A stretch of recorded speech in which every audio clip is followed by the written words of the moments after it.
সংক্রান্তির দিন পিঠে পুলি পায়েস সবাই আমরা কিছু না কিছু একটু একটু বানিয়ে থাকি, তো আমরাও বানিয়েছিলাম। জানি ব্লগটা আসতে একটু দেরি হয়ে গেছে, কিন্তু কিছু করার নেই, আমার ব্লগ এরকমই দেরি দেরিতে আসতে থাকে। তো আমরা রাত্রেবেলায় সব একটু একটু করে রেডি করে রেখেছিলাম, তো সকালবেলা উঠে আমাদের ইজি হয়েছিল। আমরা বানিয়ে নিয়েছিলাম, ফার্স্টে তো চিতল পিঠা বানিয়েছিলাম, এরপরে বানালাম হলো পাটিসাপটা, যার জন্য পুরটা রেডি করছিলাম। অভি ওই সাইডে আমাকে নারকেলটা কুড়িয়ে দিয়ে চলে গেল পূজা দেওয়ার জন্য, আমি বাকি কাজগুলো করছিলাম। তো এবার প্রথমবার আমি এরকম পাটিসাপটা বানিয়েছি, সব আস্তে আস্তে বসে বসে করলাম। মালপোয়াও করেছি, মালপোয়ার সময় আমি ভিডিওটা করতে পারিনি, কেননা অভি বাইরে আমার মোবাইলটা নিয়ে চলে গেছিল, কিছু একটা কাজ ছিল ওর, আর গাড়ি সার্ভিসিংও ছিল আমাদের। তো সবকিছু করে আস্তে আস্তে লেট হয়ে গেছে, ততক্ষণ আমার মালপোয়া রেডি হয়ে গেছিল, তার জন্য আর মালপোয়ার ভিডিওটা করলাম না। এরপর দেখো পাটিসাপটা আমার রেডি।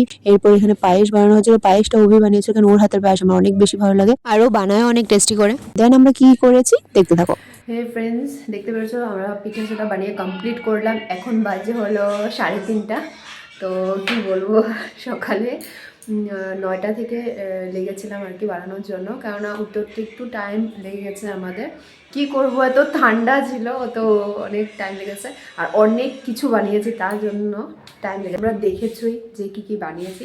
এখন তো ফিলহাল দেখতে পাচ্ছি রেডি হয়েছি, যাব হলো ফুলুর ঘরে। তার আগে দিদির ঘরে যাবো। বর্দি ফোন করেছে, তো সকাল থেকে বর্দিকে আমি ফোন করবো বলে ভাবছিলাম, অনেক মিস করছিলাম, তো পিঠা বানিয়েছি তার জন্য। তো এখন বর্দি ফোন করলো নিজের থেকে, দেখো। তো এগুলি আমি প্যাকিং করলাম,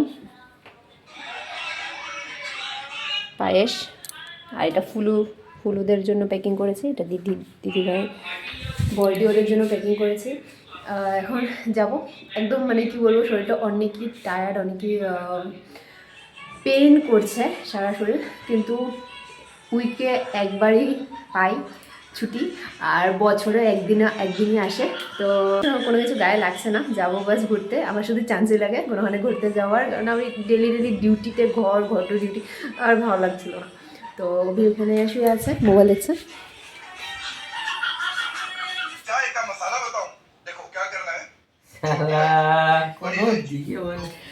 ও ওখানে শুয়ে রিলস দেখছে, আমি তৈরি হয়ে গেছি, আর জাস্ট চুলটা আঁচড়াবো, একটু মুখে ক্রিম স্টিম লাগাবো, তারপর রেডি হবো, দেখতে থাকো। সত্যি বলছি ফ্রেন্ডস, রেডি হয়ে এই জিনিসটা না করলে না আমার ব্লগটা কেমন জানি খালি খালি লাগে, সব করে নিলাম। তো ফ্রেন্ডস, বের হয়ে পড়েছি আমরা। প্রথমে যাবো দিদির ঘরে, কারণ এটা ওই সাইড পরে কাহিনী দিকে, এরপরে যাবো ওদের বাড়িতে। দেখতে পাচ্ছ রাস্তায় কি পরিমাণে জ্যাম, আর শুধুমাত্র এই ব্রিজটার জন্য। ব্রিজটা এখনও কমপ্লিট হয়নি, তার জন্য এতটা জ্যাম হয়ে রয়েছে রাস্তা। যাই চলো।